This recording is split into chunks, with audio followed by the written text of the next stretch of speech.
So today we're going to be starting off our agenda by starting with an honor song by Grey Buffalo from the George Gordon First Nation. So George Gordon and Grey Buffalo.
So again, good morning, and I'd like to welcome all our honored guests, our community members, our children from the school who are in attendance, and all our former residential school students. It's a great day to be here and to recognize what has happened in our First Nation school here in Muskowekwan. So we'll move with the agenda right now, and we'll start with opening comments from Chief Jamie Wolfe. Chief?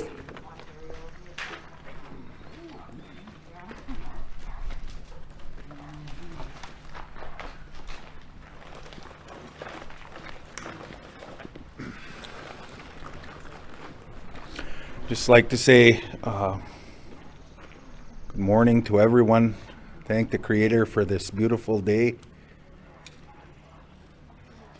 Our roles and responsibilities as providers for families is embarking on something new to where we don't lay blame on anyone for our actions. So having the opportunity to actually host Archbishop here on Muskowekwan is a way of reconciling to what has happened in our community here. As a former survivor of this school in LeBret, I can tell you that in my mind, this place was a place of providing safety and for the well-being of these children that went through these doors. And there's a lot of mixed emotions when it comes to what happened behind these closed doors. And now we're talking about reconciliation of how we're moving forward on that. So I always said that if you want to know what's in people's mind, listen to what they say. If you want to know what's in their heart,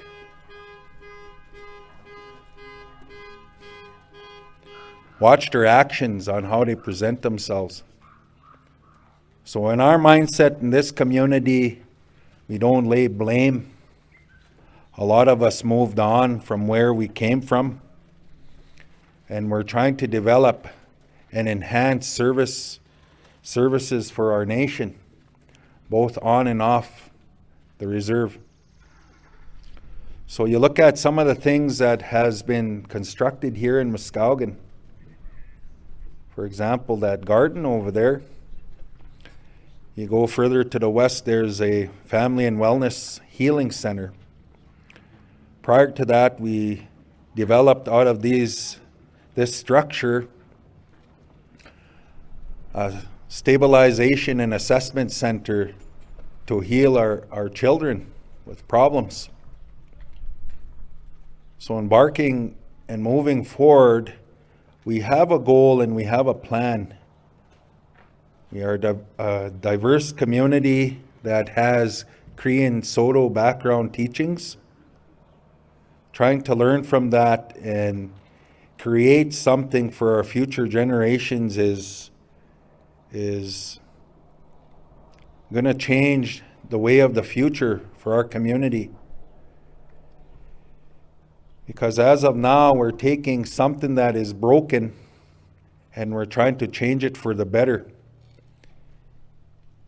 To whereas before, in Muskowekwan, it was a divided community that's in shards to where everyone hated everyone. And I could say that personally growing up here and being a lifer here. We're trying to change that direction and course for this community to where we have to unify and support one another. And it doesn't matter what your last name is, what your cultural background is. We want to make sure that everyone has inclusion. Inclusion, whether you live on the reserve or off the reserve, is a must. That's the only way we're going to heal, because that division has always been here. Enhancing services and delivery for our community is a must. And we can't always say that it's about monetary or money, because we as First Nation people used to thrive on these lands to where we would be able to live off the land. We talked about a kinship model. We talked about being humble, and that's all a part of it. How many of us today can live with just what we have in front of us, or what we have on our own person belongings? Not too many. We're so quick to judge one another. We're so quick to drag down one another, and that's not our way as First Nation people. So kicking off this event, we started off with a ceremony yesterday. We started off with our lodge, which we're bringing back into our community, to show that when we bring in those first 5 rocks, it entails your senses, what you see, what you smell, what you taste, what you hear, and what you feel. If we're altering those senses, we're not making well-informed decisions on behalf of our community. These are some of the teachings that I've been gifted through practicing my culture. So for myself, I don't have anyone on the nation here that's willing to teach or willing to share that knowledge, so I have to outsource it and go somewhere else. And proud to say that I've been adopted by the Sioux people down in Standing Buffalo, and practice and sing Lakota. So my thoughts and feelings on that is if I could learn that culture, eventually growing up to be an older, wiser man, I would learn my Saulteaux teachings and Saulteaux language and just flip it and turn it into that teaching with that language. Because all in all, we all pray to the same person, the same creator. It doesn't matter what your language is. And that's what I've been taught, is we all pray to the Almighty or the Great Spirit or whatever you want to call him. It's just in different languages. Because no culture is higher than any other culture. So what I leave with my people is developing a prayer. If things are going wrong in your life, you always can pray. And you can see the effects of that prayer. Every morning I raise my head and I'm grateful for even opening my eyes, for my grandchildren, my family members, my community, this beautiful weather we're having. Sometimes, if you're not fully healed, you're always looking at the negatives. For me, I look at as positive outcomes. For everything that happened bad in my life, I turn it into a positive. And I shared that within the lodge yesterday about how I was left as a young man. And I cried to my late mother and I said, why me? Like that pity game, pity trip. And her words are everlasting.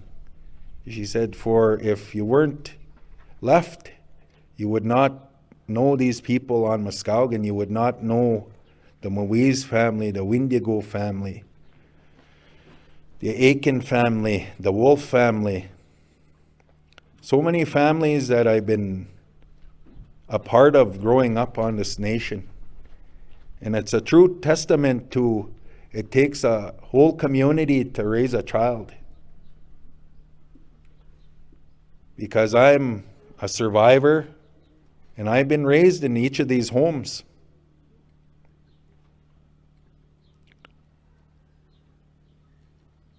In the end, it changed my mindset to always focus on the positive things in your life rather than dwelling on the negative.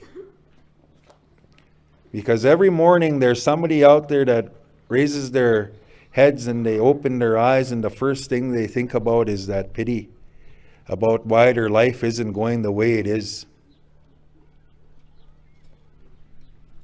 Dragging down other people, dragging down leadership, dragging down federal, provincial governments.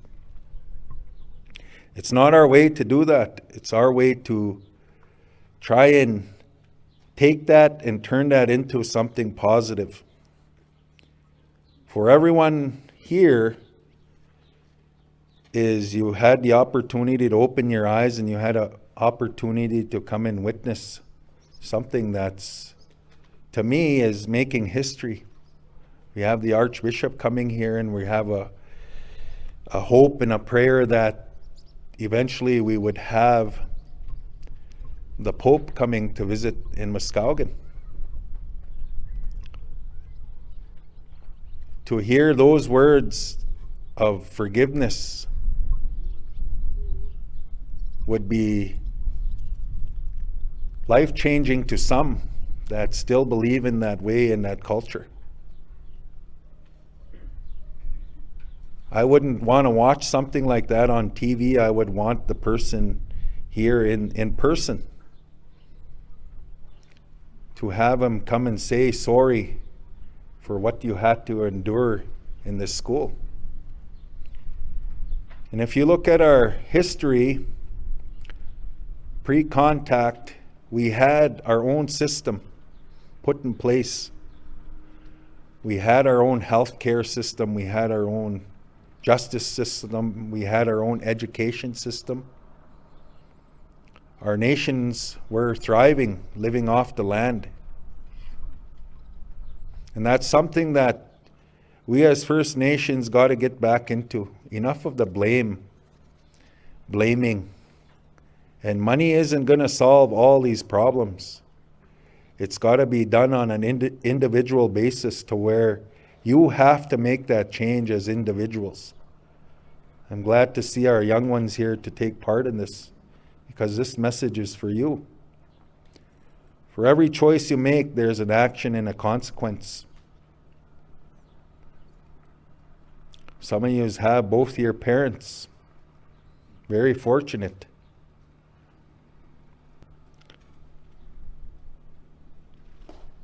I think what we're doing here today is part of reconciliation. And when I spoke with Archbishop and Bobby Cameron, that was one of the things that I wanted for my community, was to reconcile and talk about the wrongs that have been done here, but also talk about the way we learn from it and we move forward. Because I wouldn't stand here and cry in front of all you people and all you viewers that are viewing if I wasn't truly healed myself. You can make change in this world, but it's got to be on an individual basis.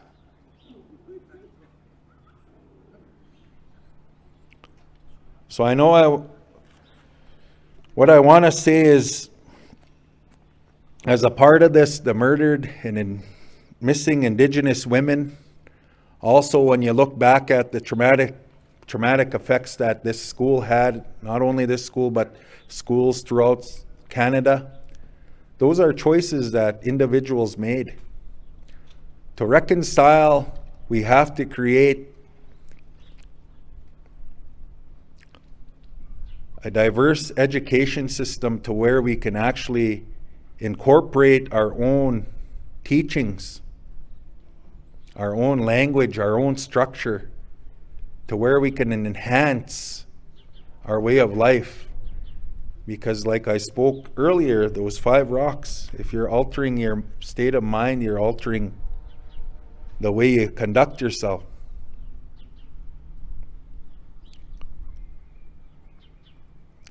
So on behalf of my chief and council, my community members, I say welcome to everyone. We have the Archbishop here that's going to speak. We have Bobby Cameron and his crew, and we have some of our council that want to also say some words on behalf of our community.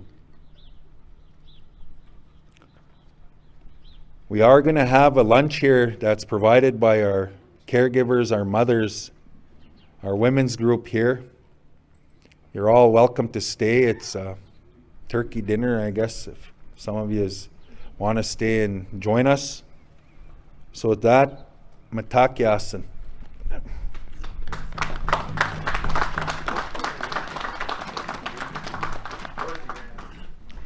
Thank you for those very wise words, Chief. So next on the agenda, just some housekeeping here though. We have the Yorkton Tribal Council IRS support workers in attendance. Can you just raise your hands? I know that we have a couple in attendance. Just in case, if anyone needs to talk to one of the workers, they are here in the crowd. Okay, so the next person we're going to call up here is Vice Chief Dave Pratt from the Federation of Sovereign Indian Nations to say a few words.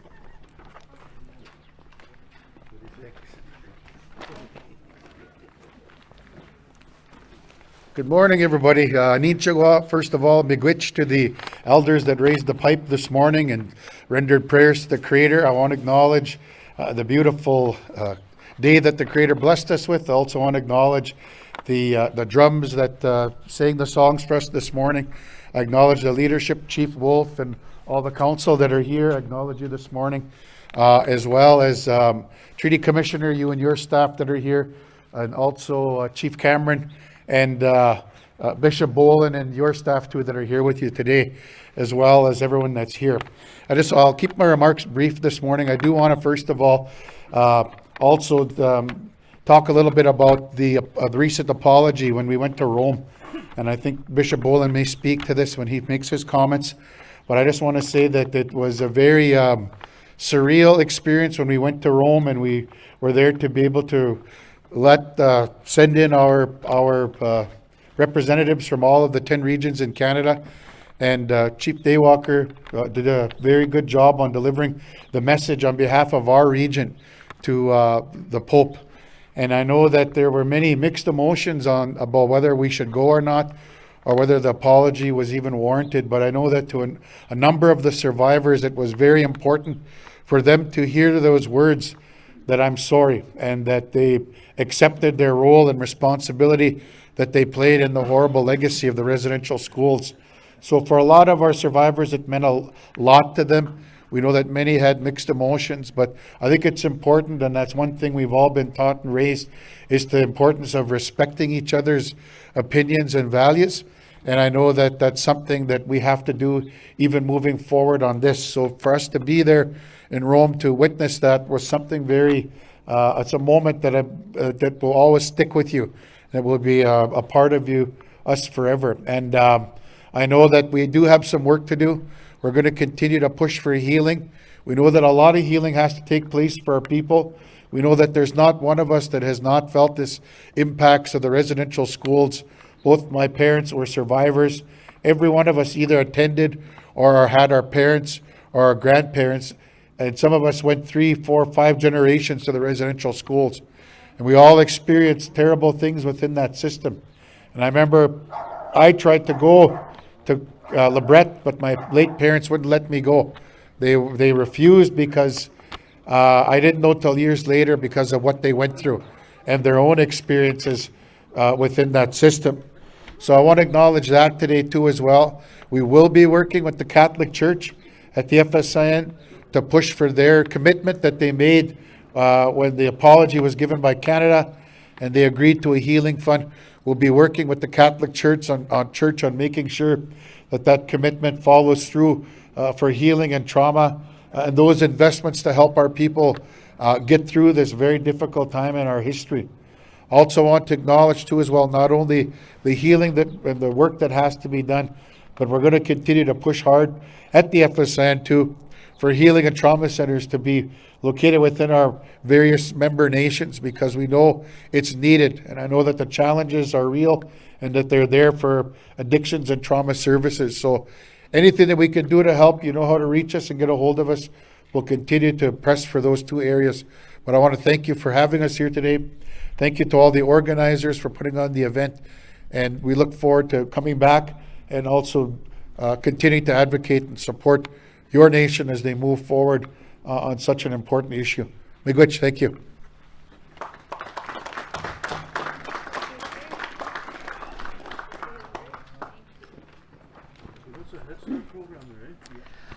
Okay, so we'd like to call on Chief Bobby Cameron from the Federation.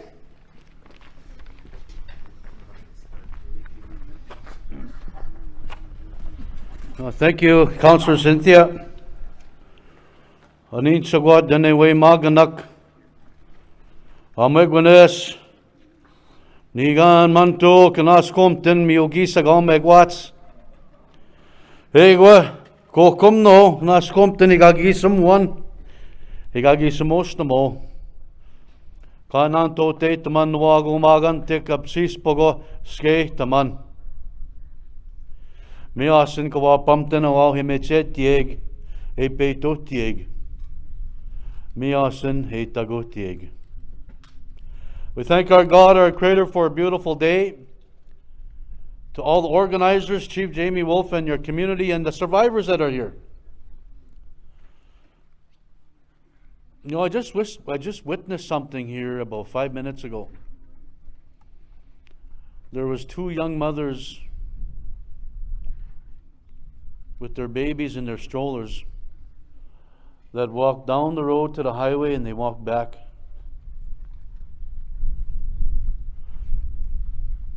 On their own accord.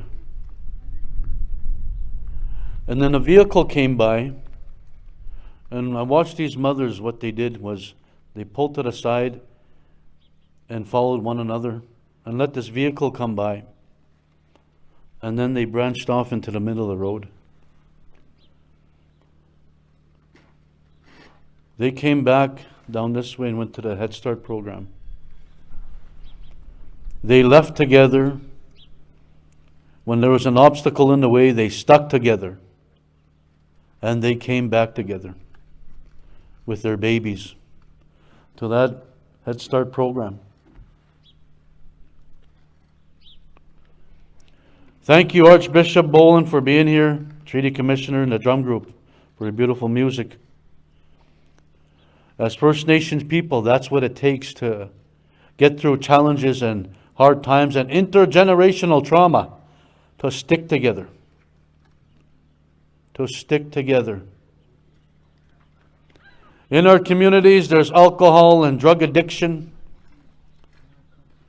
There's different types of abuse. It will happen in my family. No one is different. We've seen it, we've witnessed it, we've experienced it. But it's our choice to break that intergenerational trauma, to bring better change, a better life, a healthier life for our babies. And this is one of them, healing together, showing them that alcohol and drugs has no place in our homes anymore. We don't need alcohol and drugs to survive or to heal. The recent Pope apology, and hoping that he comes here, the work that we got to do, and the apology that will happen here sometime in July, currently in Quebec, Iqaluit, and Edmonton are the places of location for the Pope visit. But we had told him, you come to our region, our traditional lands, where there's a last standing school here in Muskowekwan, where it means something for the people, where you're going to apologize. But also the action items that have to follow, that must follow, besides the Pope apology. Bring in those people who committed these crimes to our students, to justice. Bringing all those records, those artifacts, back into our own possession. Continue to build healing and wellness centers right on these sites. If the government can spend millions and millions building these kind of places, they can spend millions and millions building healing and wellness centers. This is what we tell the government every single opportunity we get.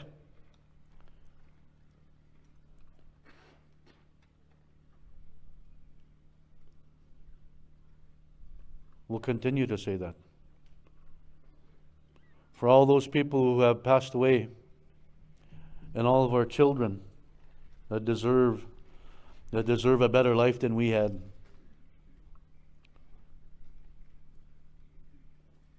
Continue to do what we can for our First Nations. Again, to the community of Muskowekwan, to everybody that's here, your council, to the women that are here, the Kokums that are here. You know, without our women and our Kokums, none of us would be alive.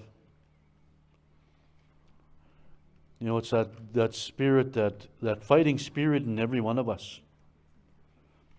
To get up every day, to do our best throughout the day. On my way in, I picked up a hitchhiker. I feel it's important to tell the story. I picked up a hitchhiker because I used to hitchhike too. Hundreds of vehicles would go by, you don't even get a ride. You see a vehicle, he's just a driver, thinking, how come he's not picking me up? I need a ride. So I picked up a gentleman, his name is Curtis Littleton from Kawakatus, waving me down. I didn't hesitate, I pulled over. From that point until Roland Desjarlais is where I dropped him off at that approach. He told me his story. When he was 5.5, he was ripped from his home and brought to here in 1956. He didn't get to see his mom and dad until almost 7 years later.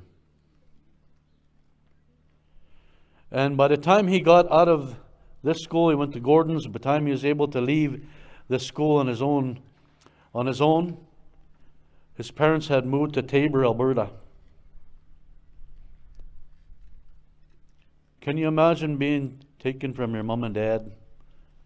You're crying, you're hurt, and when you get out, you're depressed because you've been abused in different forms. So he began a search to find his parents. He ended up finding them. He ended up finding a wife and began a family there. 5 children. And that time, for many of our people, you battled alcohol and drug addiction. He was one of them. I asked him if I could tell the story. He said yes. So he battled addiction. He ended up doing penitentiary time for 30 years. Got out in 1993. Now lives in the little town of Quinton.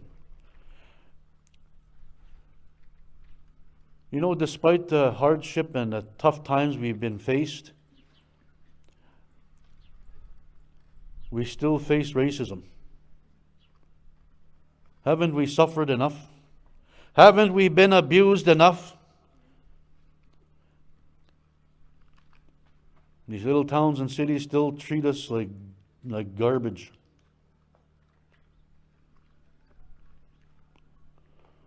So he went on to tell me that I'm still healing Bobby. He's 70 years old. I'm still healing. I still need help. We all need help, I told Curtis. We all need help. We all need prayers every day. He opened up his wallet. He said, I only have $65 to eat for 2 weeks. It's important why I'm saying this, because a lot of our people are struggling every day. They don't know where their next meal are. They don't know how they're going to sleep. He says, I'm going to be hungry for a while, Bobby.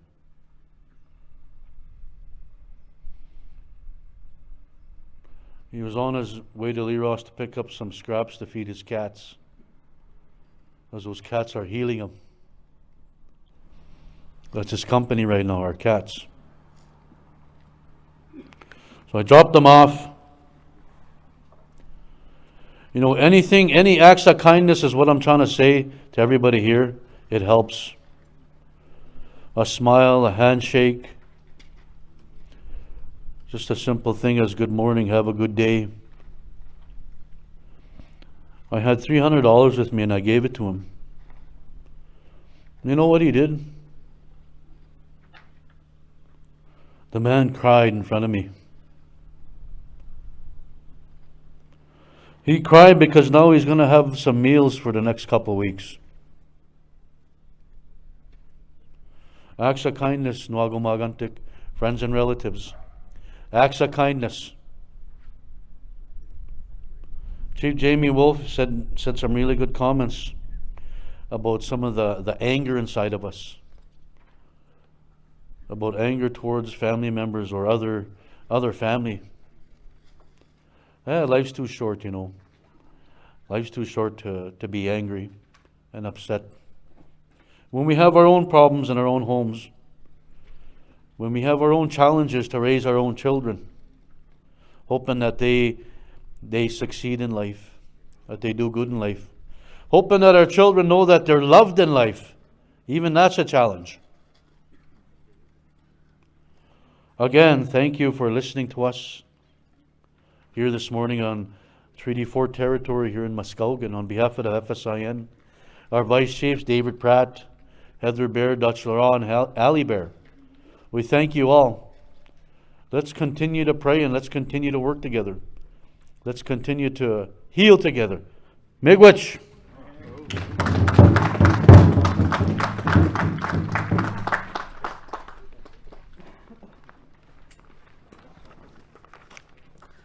Wonderful words, Chief Cameron.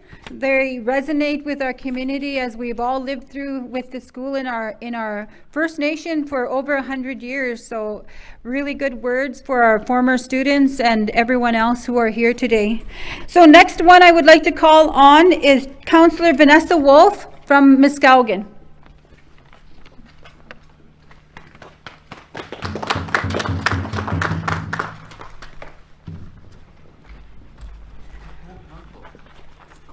Anin, Mino Gikizep, Ni Disney Cause Wapi Canoe Ikwe, My English name is Vanessa Wolfe.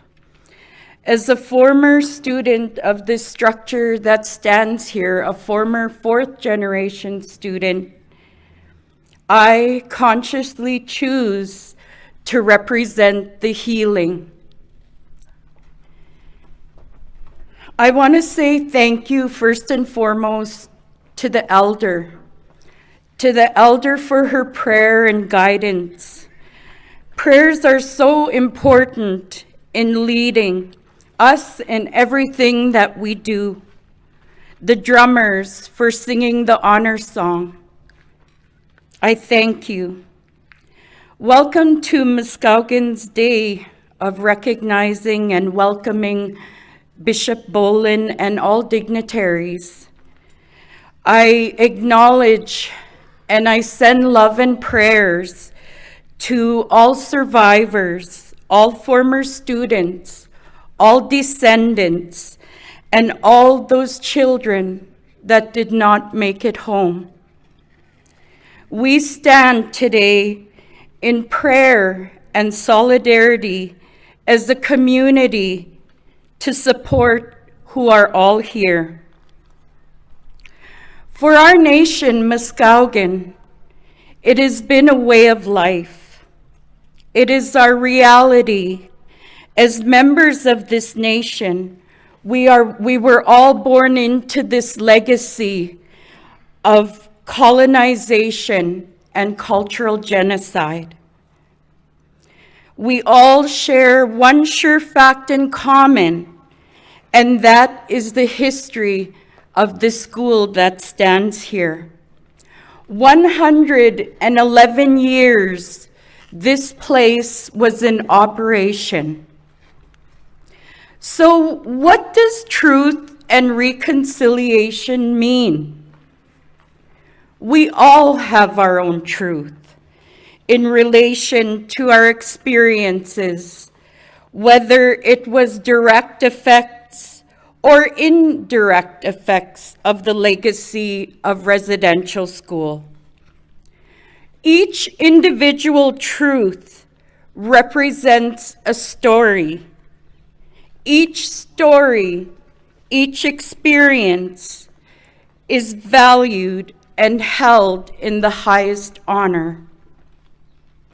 We have known our truths for generations, as these stories were echoed through generations of time, shadowing conversations within our families, our homes, and our community. There is no shame in these stories shared any longer.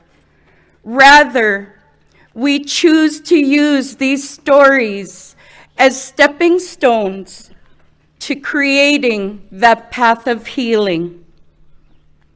These stories are not fiction that are written in a book or on a movie screen. Rather, these topics were shared from our ancestors that are no longer here with us, and our survivors who courageously still share their resilience with us today. As the truth of a dark history comes to the light for the rest of the world to hear and see, I humbly ask you to stand in support, love, compassion, empathy, and respect for all around you. In this new light, may we stand together in creating a new path of healing and hope for the younger generations and those yet to be born. All of these beautiful bright ones that are sitting around here in this circle, you give me hope. And you are the reason that each adult has the responsibility to seek a sense of understanding and to educate ourselves to finding purpose and healing in our history. I encourage every single one of you to speak your language, represent your culture proudly, and learn from the beautiful land that we're all connected to. As a proud Indigenous nation, the three factors that will always make us uniquely who we are is our Nakwe language, our culture, and the beautiful land we call Muskowekwan. We represent generations of resilience, strength, and determination. Always be proud of who you are and where you come from. We have recently started a historical site advisory group for the nation. And from this group is where I gather direction, where I gather strength, where the prayers are so strong. And I acknowledge that group for assisting me in doing this difficult work. This work is not easy, especially when we're dealing with so many diverse beliefs and understandings and perspectives in our community. However, with the knowledge, the wisdom, and the guidance of the Historical Site Advisory Group, it is a blessing to be a part of this. I just wanted to share some of the key factors of what the Historical Advisory Group's their mission or their purpose is. It's to assist leadership in prayer for the healing, reconciliation, and wellness of our nation. To create sacred spaces of healing, learning, culture, language, and holistic health opportunities for survivors, former students, descendants, and members of our nation. As well, to advise and make recommendations in meeting the historical sites project goals. To make recommendations for the historical sites engagement and planning sessions as we move forward. And I feel this is one of the most important factors, or one of the most important reasons that the Historical Advisory Group exists, and that is this: to do our best in respecting that everyone has their own experience with the history of residential school, whether we experience direct or multi-generational impacts. Everyone has their own truth. Every single story or experience is valued and respected in our circle. We honor every contribution. Prayer leads our path to truth, reconciliation, and healing. We will be supportive in our own journey of healing and do our best to create better for 7 generations yet to come.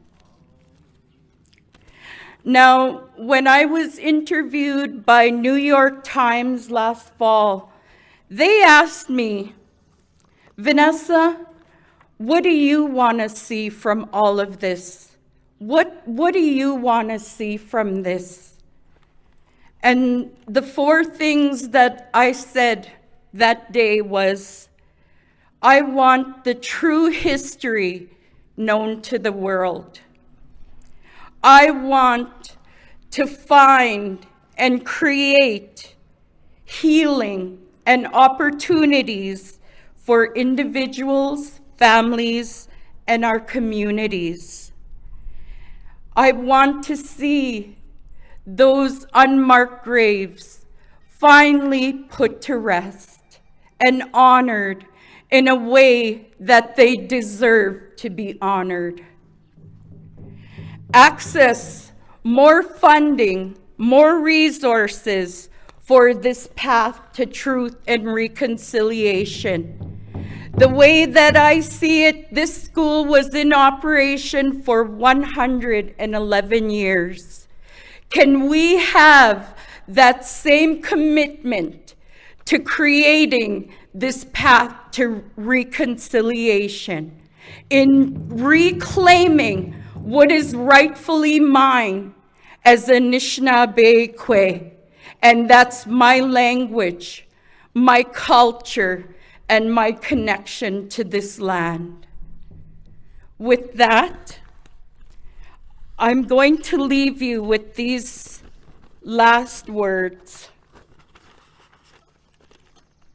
The 7 sacred teachings of the Anishinaabe. To cherish knowledge is to know wisdom. To know love is to know peace. To honor all of the creation is to have respect. Courage is to face the foe with integrity. Honesty also means righteousness. To be honest first with yourself in word and action. Humility is to know yourself as a sacred part of creation. Truth is to know all of these things. I would like to acknowledge all that contributed in making this day possible. There's so many that helped in making this day possible, which shows that when we come together and when we work together, that anything is possible and we can create those ripples of change and goodness. May Kichimantu guide every one of you with love, forgiveness, and healing on your path to understanding truth and reconciliation. May you find peace. Kizawenamin Miigwech. Thank you.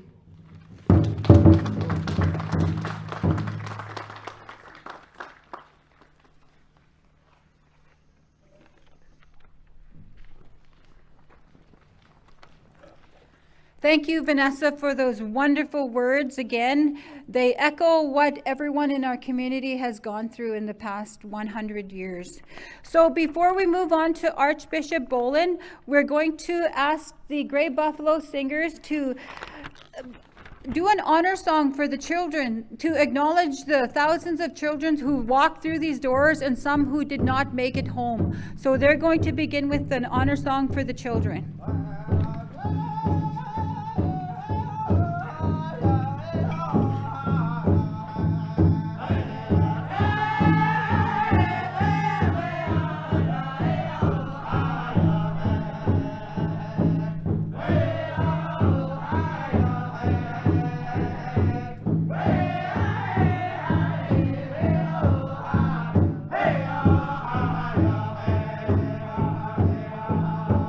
Hey!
Beautiful song, Grey Buffalo, and to the women accompanying them.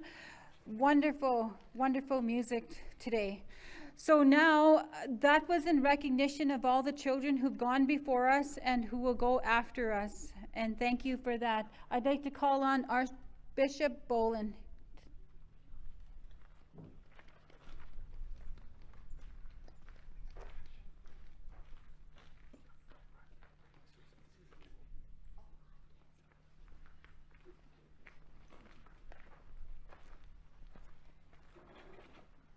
So thank you very much. I'm here with Susan Bowden, who is co-chairing our Truth and Reconciliation Committee. Thank you very much for the prayer to start, and for the drumming and the beautiful honor song, the powerful honor song for the children. Thank you very much, Chief Wolfe and councillors and people of Muskowekwan, for hosting this day and for this welcome and for this time to be together, and hopefully to take steps to learn how to walk together, for us to learn as church how to walk together with you. Thank you, Chief Cameron and Vice Chief Pratt, and all from the FSIN for your part in today's gathering. And thank you for all of the staff with Treaty Commissioner Mary Culbertson, and all from the OTC, and all you do for the work of reconciliation. I want to begin by acknowledging that it is a powerful and moving thing to be here in front of this school, a place which carries many painful memories for many people. And Vanessa, you spoke so beautifully, and it sounds such extraordinary, the work that you and your committee are doing with the historical site, that everybody's story matters, and that those stories are very different. But we know that the stories of many people connected with this school are stories of suffering and of abuse, of loss of language and of culture and of traditions and of spirituality, of separation from families. We acknowledge that, and as Pope Francis said, are ashamed of that and deeply regret the Catholic Church's involvement in the suffering, the waves of suffering connected with this and many other residential schools. We heard Pope Francis offer an apology in Rome and say that he wants to come to this land and extend an apology, and we look forward to that. We hope that will be at the end of July. Chief Cameron and Vice Chief Pratt, you both spoke of the desire, and Chief Wolfe, of the Pope coming here to Muskowekwan, and you have my support in that regard. That would be a beautiful and powerful thing. I don't know whether that's going to be able to happen, and my role is a fairly limited role in that, but two things. It would be a beautiful thing if he could come here, because you are doing such good work as a community in terms of naming the past and in terms of trying to find a good way forward. Chief Wolfe, your work with your councillors and people here for Healing and Wellness Center, your historical site committee, and the good work you're doing in trying to bring healing to your people is to be respected and honored. Your efforts to retrieve and hold fast to the spiritual traditions which gave your people life are beautiful. And as Catholic Church today, where we in the past were part of government efforts to suppress your spiritual traditions, today we want to be an ally of your efforts to retrieve those spiritual traditions which are strong and beautiful. We feel that the Creator is calling us to honor your relationship with the Creator. We want to stand with you in your pursuit of rights, and we understand not only the legacy of racism, but the way that racism continues in our society today, and what you experience and your young people still experience today. We want to be allies in your pursuit of justice and in all of your efforts to retrieve and strengthen and lay hold of your languages, cultures, traditions, and spiritual ways. So thank you for those efforts, and thank you for letting us be a part of this conversation and start to learn how we can walk in solidarity with you. Pope Francis's health is not good. I've just come from Rome, returned last night for different kinds of meetings, but I was at a public gathering where Pope Francis was there on Friday morning, and he's now in a wheelchair, and hopefully not for too long, but he's not in good health. And so we have been told that there are very few locations where he's going to be able to visit for health reasons, but those decisions are still being worked on. I want to introduce Susan here, and we are 10 members of the Truth and Reconciliation Committee that are here, so maybe we'll just get them to stand so that you see who my friends are here. Elder May and Jerry Denemy, Sister Rayanne Letourneau and Lisa Polk, John Dipple and Michelle Sanch, Joanna Landry, Tracy McKenzie, and co-chaired and led in a very real way by Susan Bowden. We know that as we learn to walk together, we need survivors to be in the lead. So I thank my friends who we have been walking together, I think, in a good way, and we're all grateful to be here. With that, and I might say a word at the end, I'd invite Susan to say a little word about how we're trying to move forward, survivor-led, as church today in this place. So, Susan. Thank you, Bishop Don. Thank you very much. I'd like to thank the elder for the prayer today. I'd like to acknowledge that we're on the land of the Nehiyawak and the Anishinaabe people here in Treaty 4. I'm also a survivor. I went to Maryville Indian Residential School as well as LeBret Indian Residential School. And as I stand here before you, I never once thought, as I was doing my work and healing, that I'd be standing here with Bishop Boland today. It's been a journey of healing. I've been very, very blessed in my life to have very good people around me who have helped me heal. And I just want to acknowledge one, and he's probably going to be a little embarrassed. Manny sitting over there has been one of the people that I rely on for healing. I've had many, many other people that I could name as I stand here. I have to say that I had to go back to my own ceremonies for my healing, and to come to understand myself as an Anishinaabe and Nehiyawak woman and survivor of residential school. It's been a hard journey, many, many tears. And as we talked about, the chief talked about how many of our families are broken, how we have so many things yet to deal with among our kinship. And that, I'm sure, is happening with all of our families. Once I felt that I knew the Creator in a different way than I learned about the Creator in residential school, I was able to start looking at those people, those bad people, those terrible people that were in the school, that did all those terrible things to us. And as we stand here as survivors today,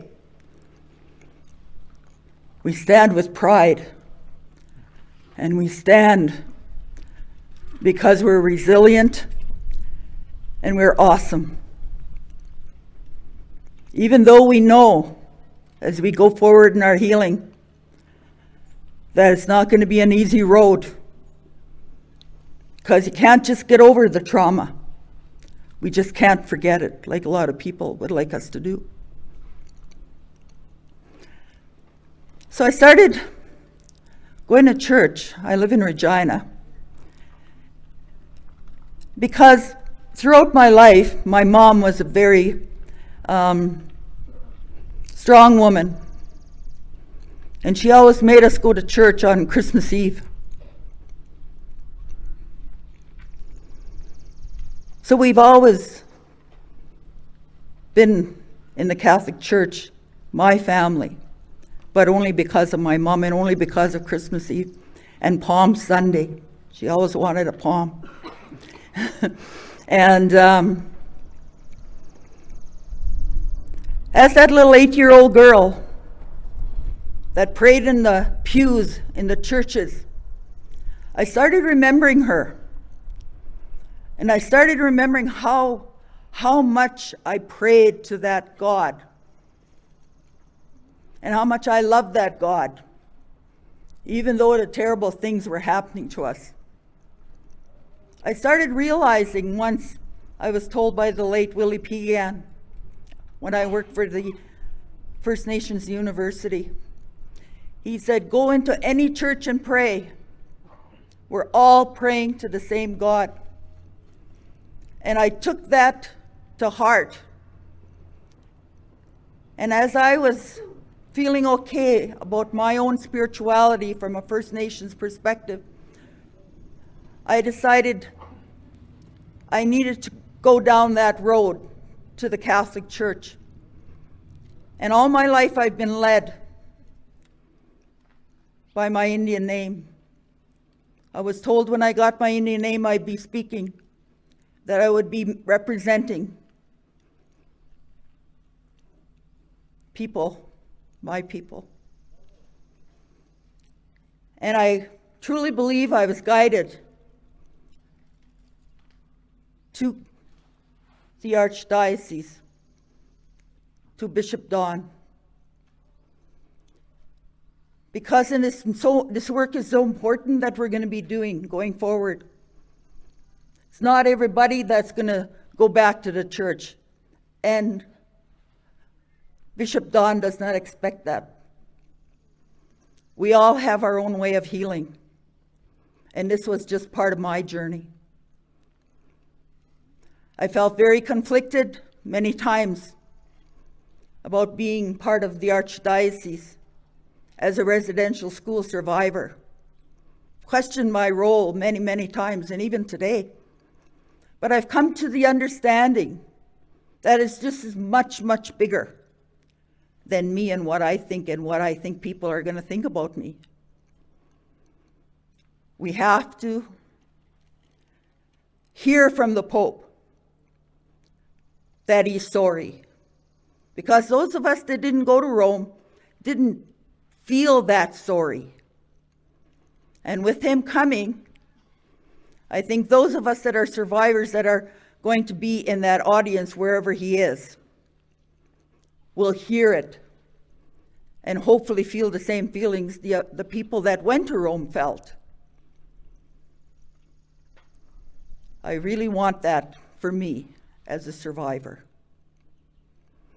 And with the Truth and Reconciliation Committee at the Archdiocese, we've been working together for like 5 years already.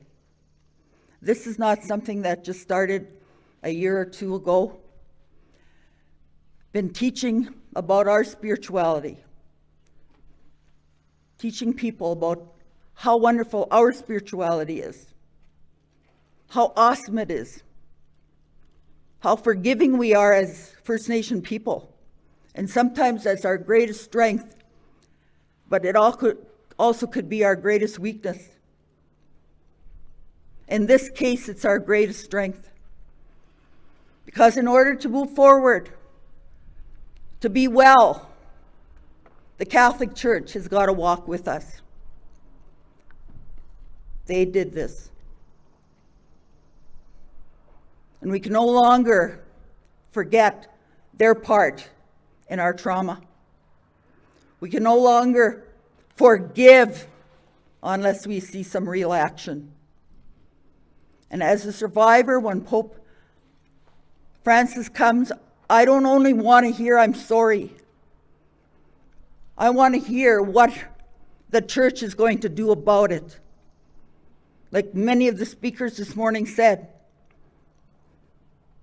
they put a lot, well, I shouldn't say a lot of money at that time. That's why many of us weren't fed properly, because the government didn't want to give the residential schools much money to take care for us. But in this day and age,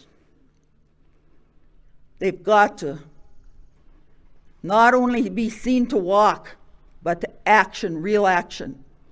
And I don't think we're going to allow that this time for just to have an apology. There's many of us survivors that are very vocal.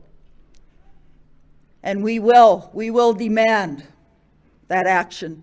And that's what we're going to do at the Archdiocese. We already have some plans in place. Any of the survivors want to go and see the Pope wherever he is, get in touch with us, because we're going to come up with a plan. We're going to come up with a plan in this Archdiocese to make sure those survivors that want to go and see the Pope and hear it will hear it. It's not going to be easy, but we're determined to do something for survivors. People forget about us all the time. They have these big things and big apology, everything. But the survivors are always sitting on the side and they have us for pictures and stuff. But after it's all over, who cares for us? Who gives a care?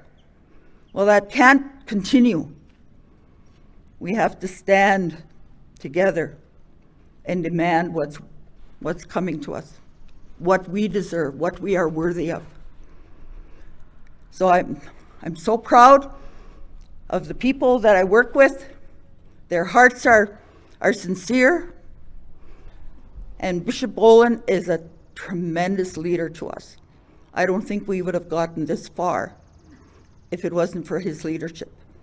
And I want to thank all of you survivors and intergenerational survivors, the school children, for coming today and being part of this very, very important ceremony. Hi, hi.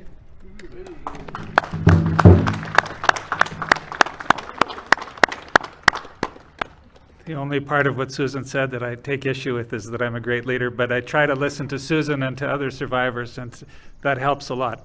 Thank you for being a great teacher and friend.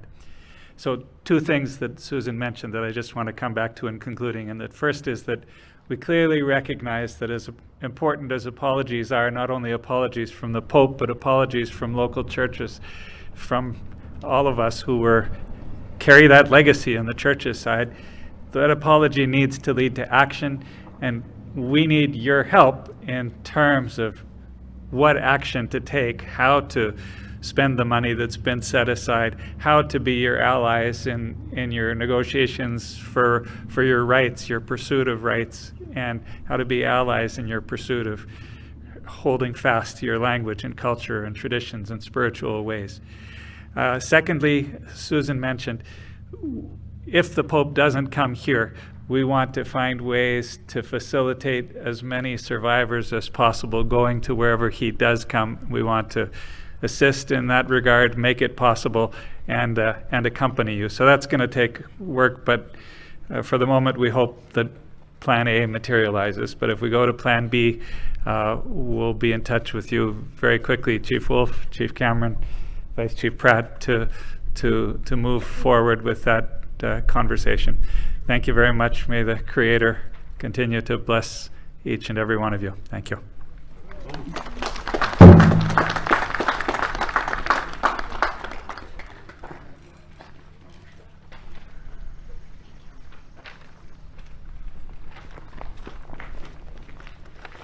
Thank you for those words, Bishop. And Justin, in referring to those words that he just said, you know, as myself, I was a former residential school student here, and my mother was in the 30s. She helped plant these trees down the road in the 1930s. And myself here today, I see students that I went to school with. We slept in these rooms on the 2nd floor, and we made lifelong friends because of that.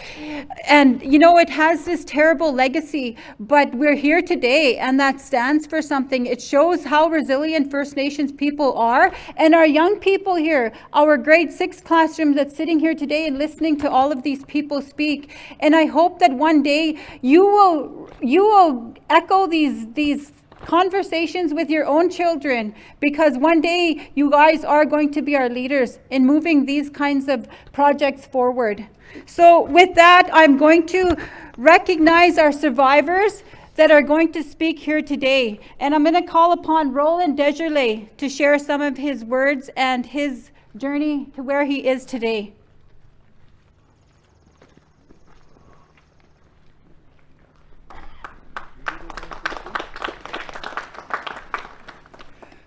Good morning, everybody, and thank you to the Creator for the wonderful day that we have. I want to thank the speakers from the Chief of FSIN for showing up. I want to thank the Elder for the prayer that she has given us today. And there's so many people here to thank that has shown up here and shown their gratitude. And it is an unbelievable task to put something like this together and to facilitate what will happen here today. And I hope that we could take the Archbishop in and around the school a little later on.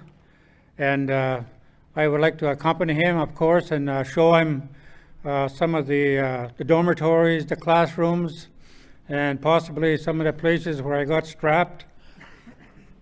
And many of the survivors here are familiar with some of those areas. And to begin, I guess I would like to thank the survivors that are here right now that have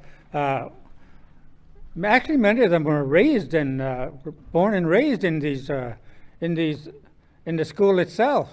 I spent 9 years here. My sister over there is one of the survivors. She's here today, and some of the stories that they have is unbelievable stories. I want to thank Andrew Hunter for being here, one of the survivors, Eddie Betternos, and Ernie Mantopies, and some of the other fellows that are here today. And I want to mention to the people that are here today that many of us, like my sister and my own family, and my brother Joey over there, on both sides, the left, right of these trees, were the gardens where we spent many, many hours. And we spoke about child labor. Well, many of us were on our knees for hours and hours in those gardens, picking bugs and spraying bugs and hoeing potatoes or hilling potatoes. And it was some sort of an experience that we can't forget. On the right-hand side over here by the old building over there, there was a barn over there, and where all the animals were. And many of us got punished over there. We went up into that loft, and we came down limping and crawling. And so that really wasn't a very good experience. But a lot of those punishments that we had, it was so, I don't know what you call it, but it was a punishment because simply you wanted to learn your language. That's what you wanted to do. And you got caught trying to learn your language. They took your hair off and gave you a bald head, and besides the spanking, whatnot. And so there were some serious punishments. And kneeling on these steps all night, not just for an hour or so, but all night. And I was one of those people. And some of these survivors here did exactly the same way. Or washing floors all night. Not for a half hour or so, but all night. And for days. And being punished for things that were so simple and so immature. And all because they wanted to ingrain the English language, the English way of life, and the non-Indian way of living. But today, I humbly walk around in my own community, and I thank our chief here today for coming and mentioning the political areas that he is dealing with, and we are dealing with right now. I will not touch on those, but I thank him for standing here and speaking on our behalf as members of this community. And in about 10 years, I'm hoping that this structure is rebuilt, and that I would be one of the fellows that are actually taking you around into the rooms upstairs and the different places I'm hoping that we would develop. And I would like to be around at that point. And so far I feel okay. And I want to thank the community for putting up the educational part for the children over here. We have a brand new school. There is a healing center that is coming up right now on the other side over here. I welcome you to go and turn around and look at that place. And it's only beginning, and the community itself, in terms of growing, in terms of maturing and understanding why we are here today at this very spot. And that I thank the Creator for bringing the survivors back here. And I want to thank the Archbishop, and I've met the Archbishop over the winter, and we planned actually to come here many times, several times, and because the snow was that high right here and all over in our communities, it was absolutely impossible. The winter was pretty harsh, and it was absolutely impossible to bring him here. But we persevered. We had lunch, we had tea, and so he is here today, and I absolutely welcome him, and I thank him for his words. I thank the leaders for their words, and I really don't have much more to say. Hey.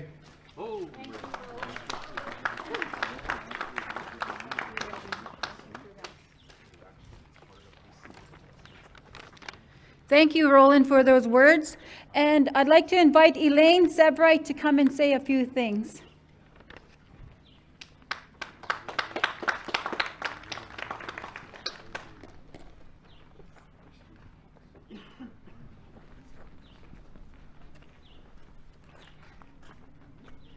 Good afternoon. My Indian name is Muskowekwan First, and that means feather woman. At 6 years old, I was brought to this school, and at 6, I can't even imagine sending my grandchildren or my children away for a year to go to school. I used to stand at the top window over there, and I could see my house where my parents and the rest of my family were. And I'd stand there and I'd cry and wonder why I was here and they were at home. That's what I had to live through. I was here for a year, and I blocked out everything. I still can't remember what happened to me here. And I even blocked out my language because my mom told me that I would converse with my great-grandmother, Philemon Mentupies. She said I and my brother, from 2 years old to 6, we'd go visit my great-grandma, and my grandma couldn't speak a word of English, so we had to learn our Soto language. And to this day, I'm trying to learn my language. And something in here is blocked because it is so hard to learn. And as for an apology from the Pope, my feeling is I welcome it. And I want to put closure to the graves and all that happened here. I want to put closure to that and let it go. For years, I was lost. I drank. I was an awful person. And when my first granddaughters were born, I said, I can't have my granddaughters seeing me like this. I've got to change my ways. So I did. And now I take my culture that helps me go a long way. And I have community members that help me. And it took me so long to finally find my way. I put my children through hell. That I'm sorry for. Miigwech.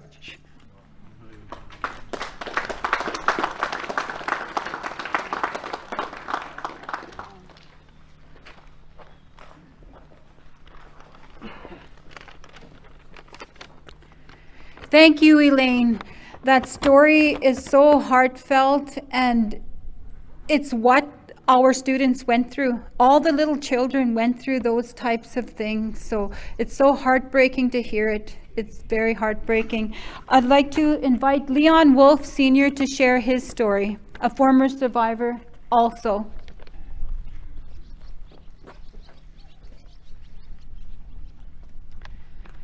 And this too is his great-grandchild walking away with his orange shirt.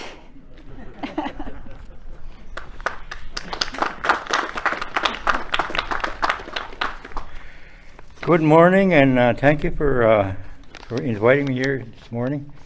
Last year I was supposed to do a presentation, but I never got called, so now I'm happy to be here just talking to people. I'd like to thank our elder for singing the morning prayer, and I'd like to thank Jamie and all the council that are here, the FSIN and Pratt here for coming down and sharing, and our Archbishop coming down, and I'd like to thank the Grey Buffalo Singers for singing out here, bringing them out here. This thing takes a lot of planning.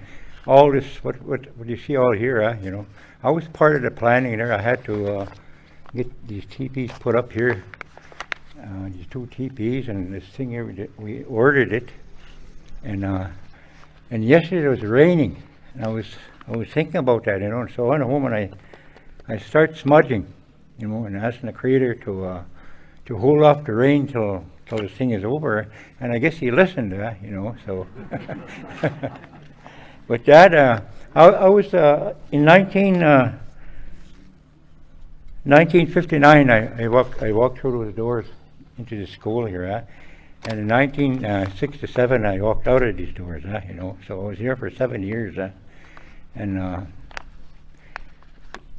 like what Roland was saying, there was barns out here and stuff like that. You had swings and stuff like that, and right through where I'm standing, there was a big some kind of a thing where they had fish in, you know, it's some kind of, and that's what they had there, and that, I remember when I was here, I was a small boy, they were just the trees are about that high, they're about maybe 4 or 5 feet, and we had a brother Herb, we used to call him, and he was telling the sister, take the boys in there was a link in a bush here, and he shot that link. I remember about this place, you know, and going to school here, went to school here from grade 1 to grade 7, and from grade 7 in 1967 they sent it to school in Lestock, you know, and that's where we went to day school, you know, here. So I was sent home, and my parents moved back back to the reserve. They used to work out, used to stay out in a farm up in about 12 miles north here. Used to work for a farmer all the time, and that's where I used to go home for my summer holidays, you know. And we went to church every morning. We had Sunday Mass here. The meals, I didn't mind the meals. The only thing about the meal, some of the dishes they gave you didn't like, that's what we were forced to eat them, you know. Other than that, the sports, we had hockey, we had ball, we had soccer, we had track and field, which for track and field, we used to go to Gordon's or either Labret. Used to go to track and field, right? So that's how things were for us. We kept us busy. And this road here, they were just talking about this morning, as little boys, after supper, they'd make us run to they had pillars on each side. I used to run up there and run back, and then we had all our ball diamonds, and we had soccer up over there. So that's how I grew up here, you know. And there was a lot of, like you say, violence there, you know. There's bullying and stuff like that, you know. And I went through that, and after I left in 1967, when I went home, there was a lot of alcoholism and drinking and stuff like that. And that's how I grew up.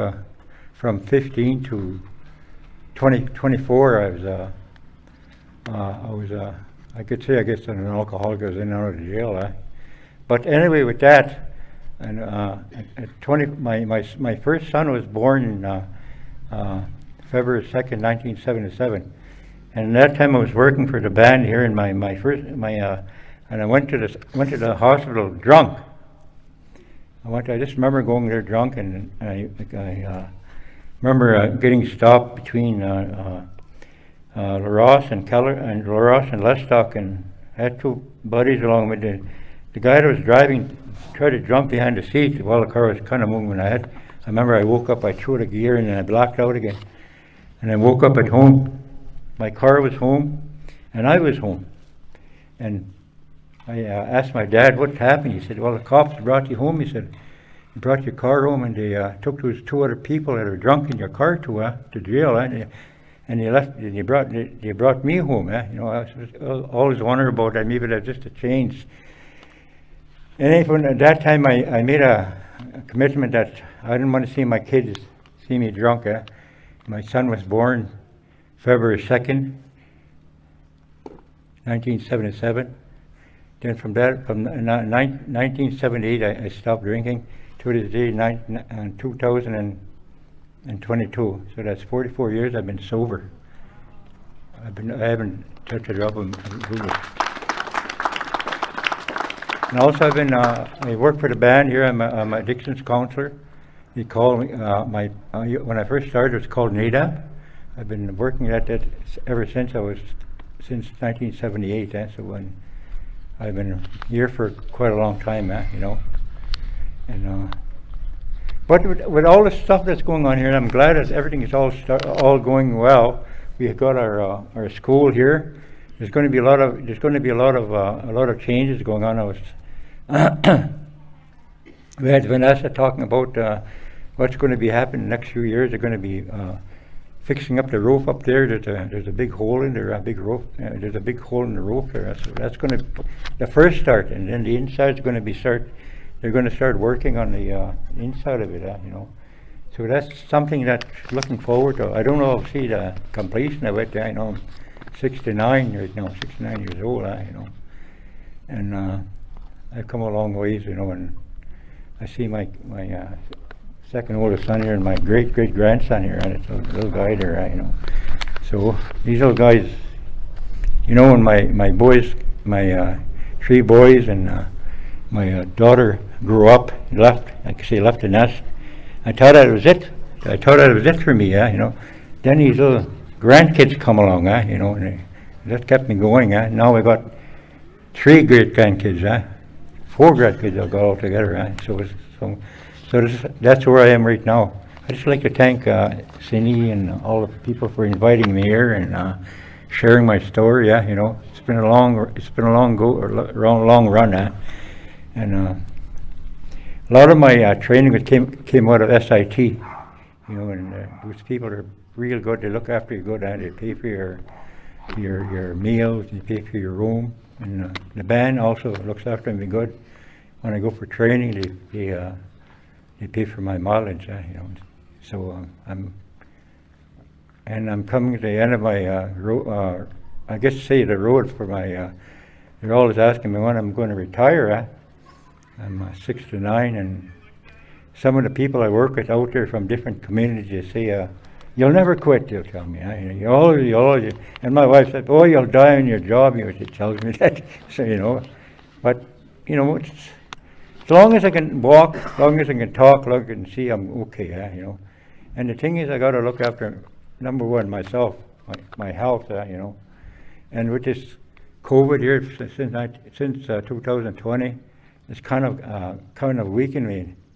I got to start walking again. I kind of got lazy, just staying at home or sitting on a couch and get on the weekends and watching TV all the time. So I got to work on my health, in order to be physically able to walk and stuff like that. So with that, I'd just like to thank you all for listening to my story and inviting me here. Thank you.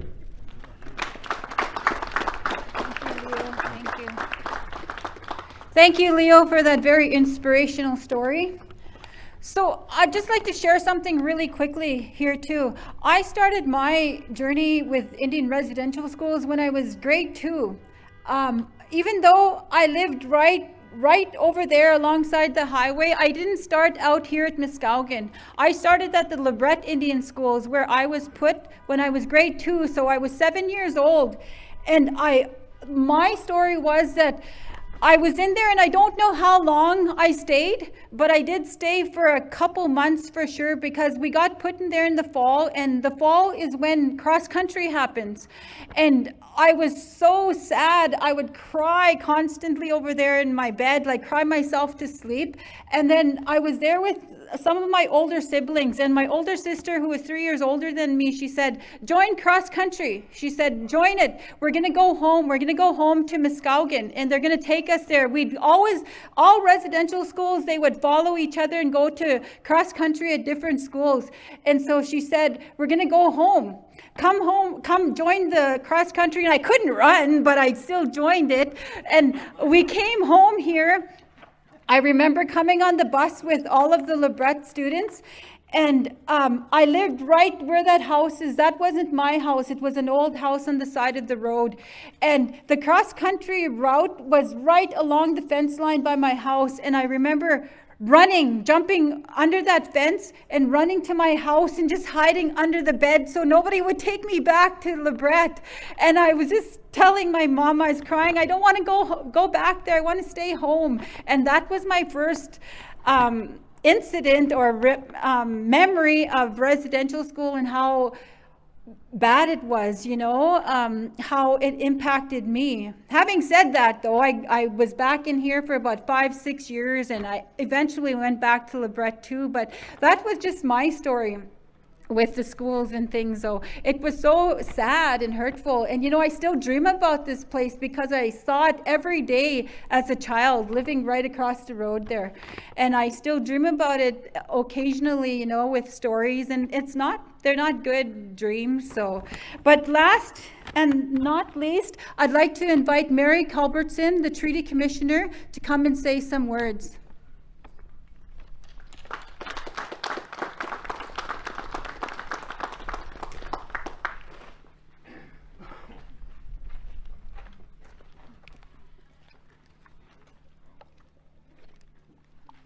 Good morning, everyone. It's wonderful to be able to come into the community here today in Muskowekwan. My name is Mary Culbertson. I'm Anishinaabe. I'm from Councillor First Nation in Treaty 4, and I'm the Treaty Commissioner for Saskatchewan.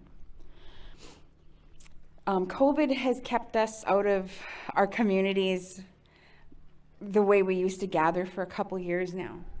And so it's great to be back amongst our relatives and our nations and see people we haven't seen in a long time. And I'd like to thank the elders and the kukums and the survivors for the prayers and their stories today. Because that's how the rest of the world knows. And like Cynthia had said, we have residential school health support workers here, Iris Akus and Ross Karat from Yorkton Tribal Council. And I was sitting here thinking about my great grandmother, who was raised in a convent, Sophie Janai. And then her daughter, Veronique Chartrand, was raised in a convent. And then my cuckoo, Nellie Brass. And then my mom went to St. Philip's Residential School. And how many generations of that in my family was affected? And I didn't have to go. My friends, my cousins, my aunts, my uncles, they went to these schools. I remember being a teenager in Yorkton. Where's Conrad? Oh, he got sent back to Lestock. And when they say Lestock, they meant here. They meant Muskowekwan. Oh, where's so-and-so? Oh, Emery was acting up. His parents sent him back. You know, that's what we'd hear. And you'd always get that held over your head when you were a bad kid or acted up, right? I'll send you to the school. I'll send you to boarding school. And my husband and I always talk about that, right? That was a threat that was always kept over our heads. And Muskowekwan is the last standing school in this province. And Saskatchewan had the highest rates of residential school survivors, day school survivors. I don't even remember going to day school. And I was talking to my aunt about it, and she said, well, you probably blocked it out. It was a really bad time in your life. And I was probably about 8 years old. I don't remember. And I remember coming to this school the first time I came here. And it's that kind of regular long driveway at residential schools. There's always a long driveway surrounded by trees. I used to be a residential school lawyer. I sat with many survivors, many of my relatives, through their journeys and through their stories.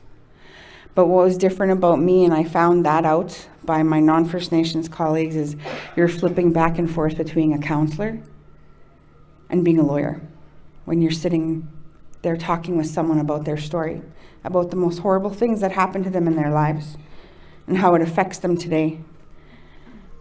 And that's where I really started learning about me, my family, and our communities. We don't treat each other very good in our nations a lot of times because we were taught that.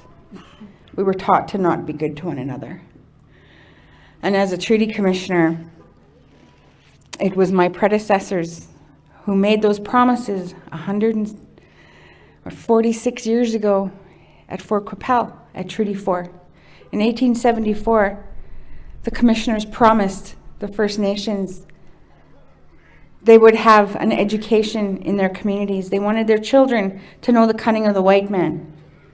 We want our children to know what you know. So they know when more and more of you come, how to deal with you. But we want them to keep who they are. And it was promised that their children would know the cunning of the white man. It was promised that they would get a school at every reserve when they were ready for it. And it was promised that they would have a teacher in that school.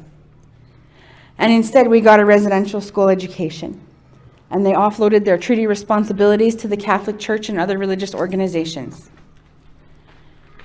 And we know what happened from there. It's been 151 years since Treaty 1 was first negotiated. We've had over 100 years of residential schools. The first residential school in this country opened in 1830 in Brantford. And as a modern day type of treaty commissioner, I have to say sorry, I have to apologize.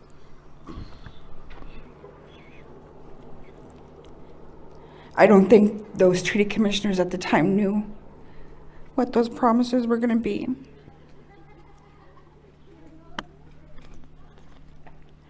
I'm affected every day by these schools, in our communities, our families. My staff who are here today, 2 of them are residential school survivors. Elaine went to St. Michael's and Angie went to Prince Albert Indian Residential School. In our Treaty 4 territories where that promise was made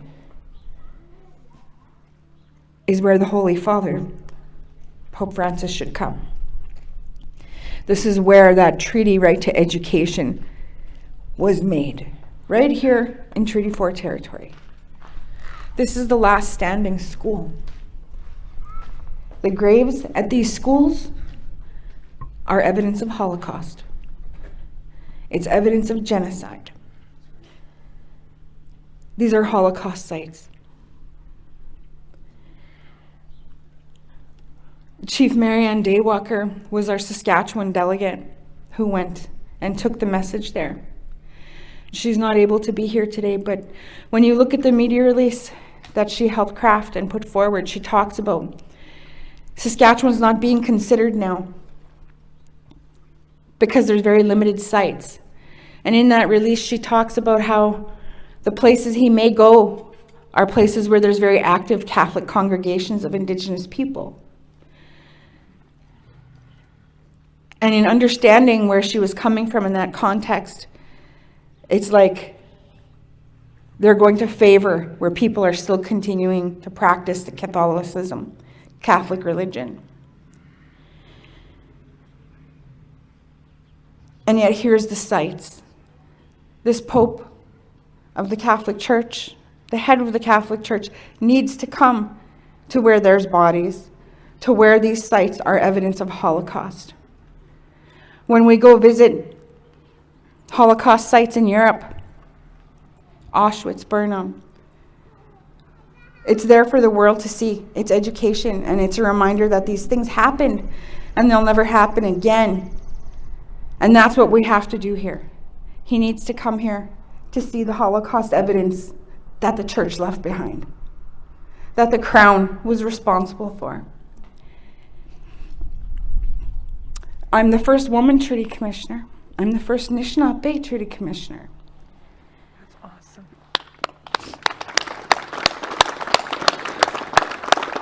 And I'm probably the first Treaty Commissioner that can stand here and say how every day my family is affected. And how much it hurts to see your relatives hurting and crying and hearing the stories they went through. Because you know their pain makes up every single fabric of who we are in our nations. And the way we were taught to be hateful to one another, to be mean, it's these institutions that taught us that. Our grandparents didn't want for that. Our ancestors, when they entered into treaty, didn't want for that. They meant for us to be prosperous. So as a treaty commissioner, I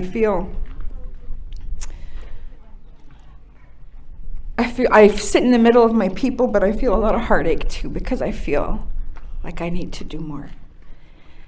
And I need a lot of help to do that. And I'm very sorry that the treaty commissioners in the past were responsible for making those promises, because they're responsible too. And Bishop Boland gave me tobacco this morning to work together, because we have a hard time getting a lot of records from our research in our archives. And every step of the way, it seems like there's barriers. So I've talked with him many times, and it was one of those conversations on Zoom with Chief Wolfe and Chief Cameron, where we said, let's have the bishop come here. We need to talk about this. We need to call publicly on the Catholic Conference of Bishops to have the Pope come here and do what they can to bring him to our Holocaust sites where our First Nations people were buried. Miigwech. I can't talk anymore.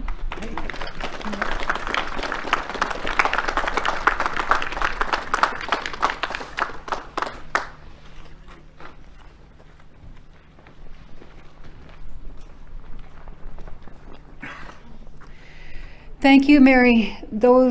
That's really important, the message that we're sending out here today. And what she's saying, it is the duty of the Catholic Church to come and recognize that this school, and to walk in the footsteps of the kids who went into these doors, and to have them come here. And I know the bishop is here today, but to have the Pope acknowledge that and come to our doors and walk through them, just as thousands of our children have done in the past. So with that, it's been a very emotional morning, and I would thank everybody for being here and to having the support of everyone who shared today and said these amazing words for this school and everything that has happened within these walls. We are going to be breaking for lunch. And I would invite our elders and our guests to go and line up. I think our tent is set up down the hill there, and to go and have a lunch. And then there's going to be a tour with the bishop to walk through these halls. Thank you.